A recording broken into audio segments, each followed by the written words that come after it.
Hello everyone.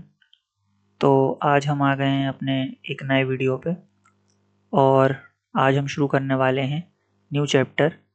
हम कर रहे थे MHI 101 ancient and medieval societies का चैप्टर्स और इसमें हम फर्स्ट यूनिट अपनी कंप्लीट कर चुके हैं और अब हम सेकंड यूनिट शुरू कर रहे हैं आज से, जिसका आज मैं इंट्रोडक्शन समझाऊंगा। और लास्ट वीडियो में हमने फर्स्ट चैप्टर को कंप्लीट कर दिया था। तो ये है unit 2 bronze age civilisation first. In this unit, we will introduce you to the cultural and geographical settings of the Bronze Age civilization in Egypt, Mesopotamia, India, and China, to the use of metals.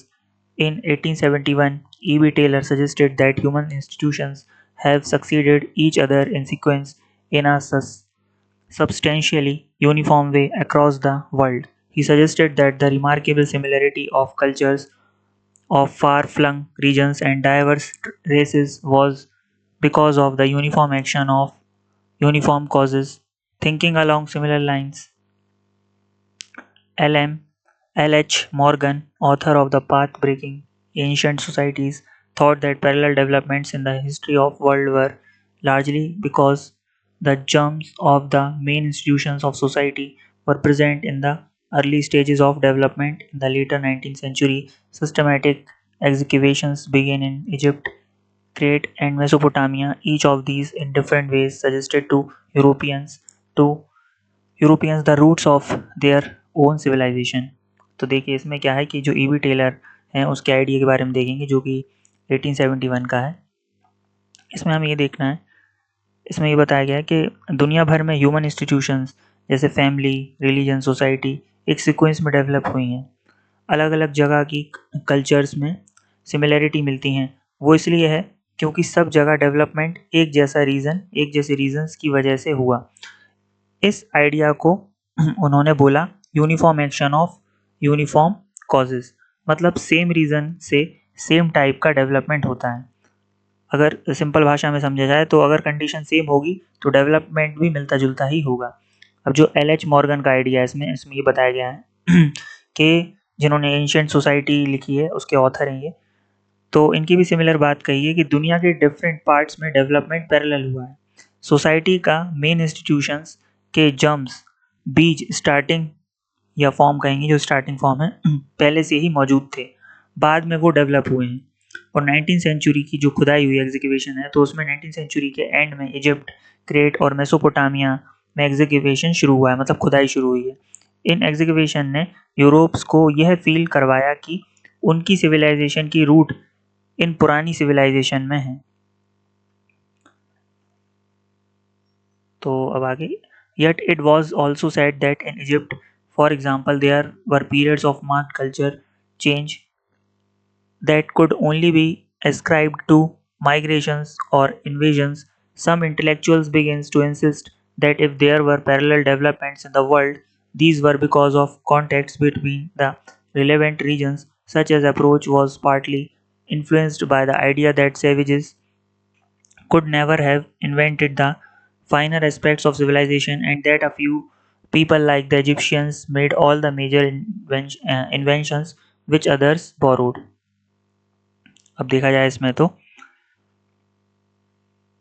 Cultural change का दूसरा view देखा गया है कि Egypt में culture change migration या invasion की वजह से हुआ है ना। कुछ लोग एक जगह से दूसरी जगह गए और कुछ आक्रमण भी हुए। अगर अलग जगह पर सिमिलर डेवलपमेंट हुआ तो शायद उन रीजन्स के बीच कांटेक्ट हुआ होगा, है ना। कुछ लोग ये भी मानते थे कि जो सैवेजेस है, जो कि अनसिविलाइज्ड लोग हैं, जिनकी सिविलाइजेशन नहीं है, तो खुद से एडवांस्ड चीज़ें इन्वेंट नहीं कर सकते थे वो। उनके हिसाब से इजिप्शियंस ने मेजर इन्वेंशंस की और बाकी लोगों ने उनसे सीखा। अगर वी जॉर्डन चाइल्ड की एक्सप्लेनेशन की बात करी जाए, उसका इनका एक्सप्लेनेशन देखिए जो 1940 से 1950 के बीच रहे हैं, तो फिर वी जॉर्डन चाइल्ड ने बताया हिस्ट्री में दो फोर्सेस इंपॉर्टेंट हैं, एक तो इवोल्यूशन अंदर से डेवलपमेंट और होता है डिफ्यूजन, एक जगह से दूसरी जगह आइडियाज का स्प्रेड होना। उन्होंने बताया कि दुनिया के कई रीजन्स ने स्टोन एज जो कि और ब्रॉन्ज एज, आयरन एज के फेज फॉलो किया। इजिप्ट, मेसोपोटामिया और इंडिया में अर्बन रिवॉल्यूशन सेम टाइप की डिस्कवरीज पर बेस्ड थी। मेटलर्जी, धातु के कारण, एक तो धातु का काम, और ट्रांसपोर्टेशन, एक जगह से दूसरी जगह ले जाने का काम, और अन्य.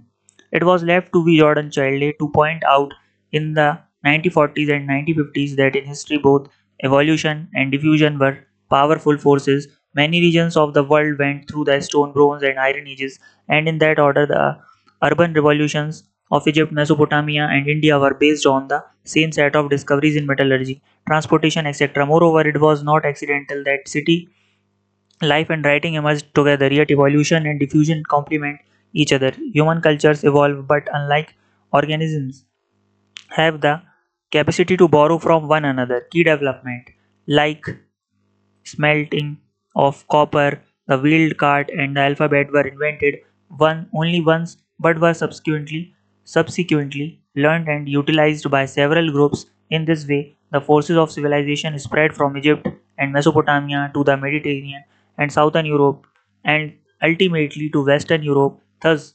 paradoxically, diffusion is unique to the evolution of human culture. तो इसमें देखा जाए और तो राइटिंग की और सिटी लाइफ की बात करी जाए तो सिटी लाइफ और राइटिंग एक साथ डेवलप हुए हैं. ये कोइंसिडेंस नहीं था. इवोल्यूशन प्लस डिफ्यूजन का कॉम्बिनेशन जो है वो चाइल्ड के अकॉर्डिंग ऐसा है कि ह्यूमन कल्चर इवॉल्व करती हैं, लेकिन ह्यूमंस एक दूसरे से सीख भी सकते हैं, जैसे copper smelting, wheeled cart, alphabet, ये सब चीज़ें. ये इन्वेंशन शायद एक जगह हुई, लेकिन बाद में कई ग्रुप्स ने सीख कर यूज़ किया. सिविलाइजेशन का जो स्प्रेड है वो इजिप्ट, मेसोपोटामिया, फिर मेडिटेरियन, साउथर्न यूरोप, फिर उसके बाद वेस्टर्न यूरोप. इसलिए कहा गया है कि डिफ्यूजन ह्यूमन कल्चर के इवोल्यूशन का एक यूनिक पार्ट है. अगर हम प्रॉपर इसकी बात करें तो ब्रॉन्ज एज सिविलाइजेशन में मेटल्स इंपॉर्टेंट थे. टाइलर और मॉर्गन ने बोला डेवलपमेंट सिमिलर रीजन से हुआ. कुछ लोग कहते थे इन्वेंशंस इजिप्ट से स्प्रेड हुई. जॉर्डन चाइल्डले ने बोला एवोल्यूशन, डिफ्यूजन दोनों इंपॉर्टेंट हैं. आइडियाज़ एक जगह इन्वेंट हुए और फिर दुनिया में स्प्रेड हुए.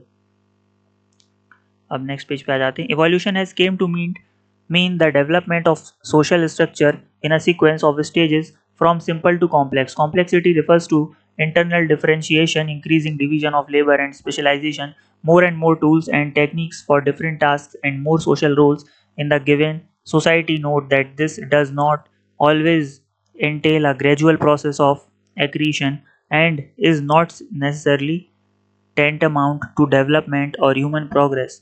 Most tribal societies in the world did not develop a Bronze Age. Also, in South Asia at least, there was a reversion after the Bronze Age to tribal life. We now catch a quick glimpse of the land and their historical periods and the developments that led to the beginnings of civilization covering Egypt, Mesopotamia, Harappa, and the Shang civilization of northern and central China. अब हम इससे अगले page की बात करें तो इसमें ये बोला गया है कि एवोल्यूशन का मतलब क्या है. यहाँ एवोल्यूशन का मतलब है सोसाइटी का डेवलपमेंट स्टेजेस में होना. सिंपल सोसाइटी से कॉम्प्लेक्स सोसाइटी की तरफ बढ़ना. मतलब समाज धीरे धीरे ज़्यादा ऑर्गेनाइज और कॉम्प्लिकेटेड होता जाता है. कॉम्प्लेक्सिटी का मतलब क्या है? कॉम्प्लेक्सिटी का मतलब है डिवीजन ऑफ लेबर बढ़ना, मतलब काम का बंटवारा कर लेना, लोग आपस में काम को बांट लेते थे. स्पेशलाइजेशन बढ़ना, लोग अलग अलग काम में एक्सपर्ट बनते जाते थे और वो वही काम करते थे. ज़्यादा टूल्स और टेक्निक्स का यूज़ करना, मतलब अलग अलग औजार का बनाना और नई नई टेक्नोलॉजी का टेक्निक्स का इस्तेमाल करके उस काम को आसान बनाना. सोसाइटी में ज़्यादा सोशल रोल्स का होना. एग्जाम्पल, पहले एक ही आदमी सब काम करता था, पर बाद में अलग अलग लोग अलग अलग काम करने लगे. जैसे किसान खेती करने लगा, आर्टिजन्स कुछ पेंटिंग वगैरह करने लगा, सोल्जर्स आर्मी जैसा काम करते थे, और ट्रेडर्स सामान को एक जगह से दूसरी जगह बेचना ले जाना, और अन्य इस तरीके के कई काम हुए हैं. अब हम अगर बात करें कि जो इवोल्यूशन है क्या वो हमेशा प्रोग्रेसिव रहता है? इवोल्यूशन का मतलब हमेशा प्रोग्रेस या इम्प्रूवमेंट नहीं होता. हर जगह डेवलपमेंट स्लो और ग्रेजुअल तरीके से नहीं हुआ. सब सोसाइटीज़ ब्रॉन्ज एज तक नहीं पहुंची. कुछ ट्राइबल सोसाइटीज़ ने ब्रॉन्ज एज डेवलप हुआ ही नहीं. साउथ एशिया में भी ब्रॉन्ज एज के बाद कुछ जगह वापस ट्राइबल लाइफ में चले गए. मतलब उसको कहते हैं हम रिवर्जन. एक मतलब जो काम पहले कर रहे थे और उसी चीज़ में हम वापस पहुंच जाना, कोई नया इनोवेशन नहीं होना. मतलब अगर बात करी जाए तो डेवलपमेंट एक स्ट्रेट लाइन में नहीं चलता, कभी आगे बढ़ता है तो कभी पीछे की तरफ भी चला जाता है.